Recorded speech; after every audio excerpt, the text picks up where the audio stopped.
Yanis Varoufakis, vielen Dank für Ihre Zeit. Gestern sagten Sie uns, Sie würden Assange heute in Belmarsh besuchen. Gerade sind Sie rausgekommen. Sagen Sie uns etwas darüber, wie Sie sich jetzt gerade fühlen.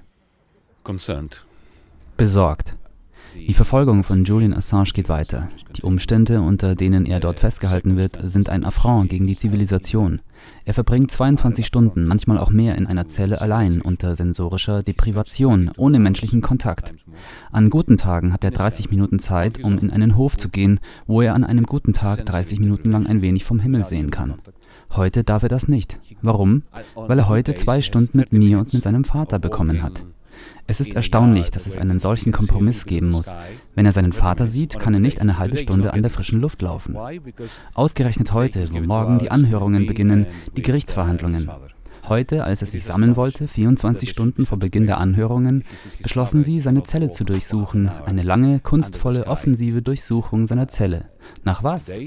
Der einzige Zweck dahinter ist, ihn zu destabilisieren, einen Tag vor den Gerichtsanhörungen. Nun, dieses Verhalten entspricht nicht dem Verhalten eines liberalen europäischen Landes. Dennoch bewahre ich Hoffnung und halte an dem Optimismus fest, dass es am Ende Richter in diesem Land geben wird, die ihre Unabhängigkeit sichern werden. A long, arduous, offensive searching of his cell. For what? The whole purpose of that was to destabilize him a day before the court case.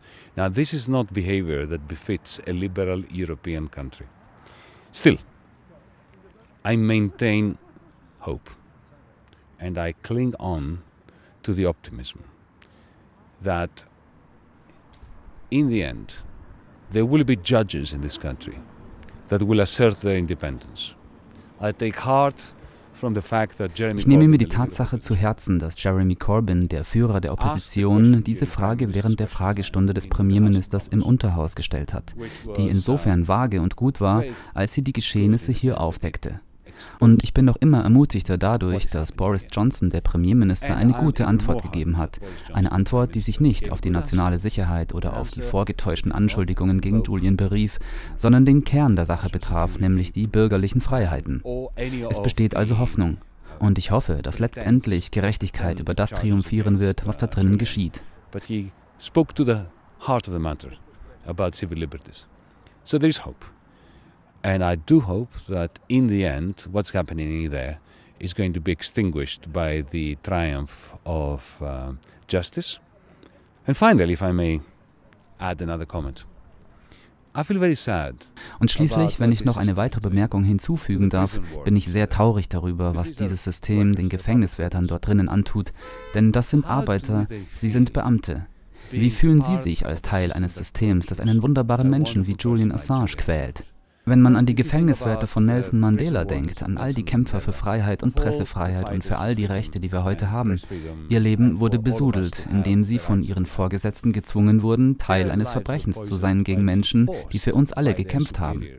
Die Gefängniswärter, die dort arbeiten, verdienen es nicht, in die Lage versetzt zu werden, im Namen eines korrupten Systems Julian Assange zu foltern. Do not deserve to be put into the position of torturing on behalf of a corrupt system. Julian Assange. Sie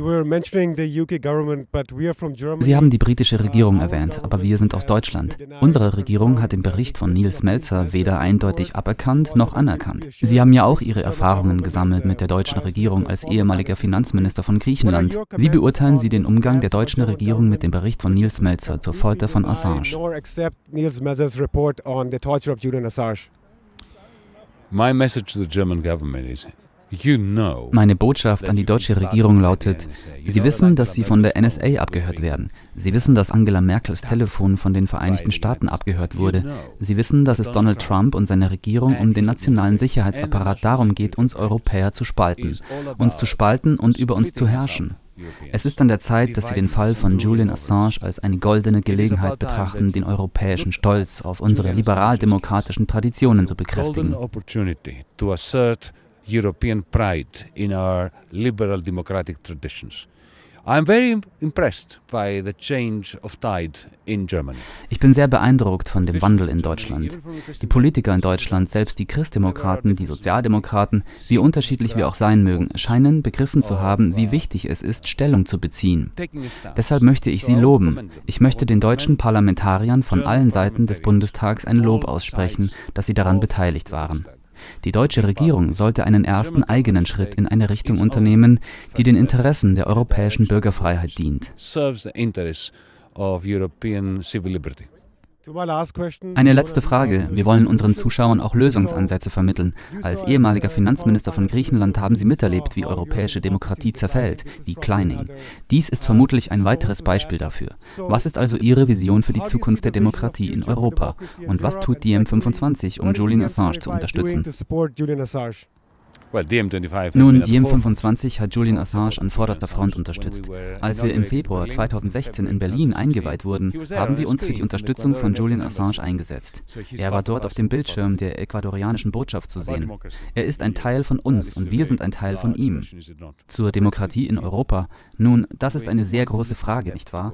Aber lassen Sie uns mit einem kleinen Schritt in Richtung Demokratie beginnen. Transparenz.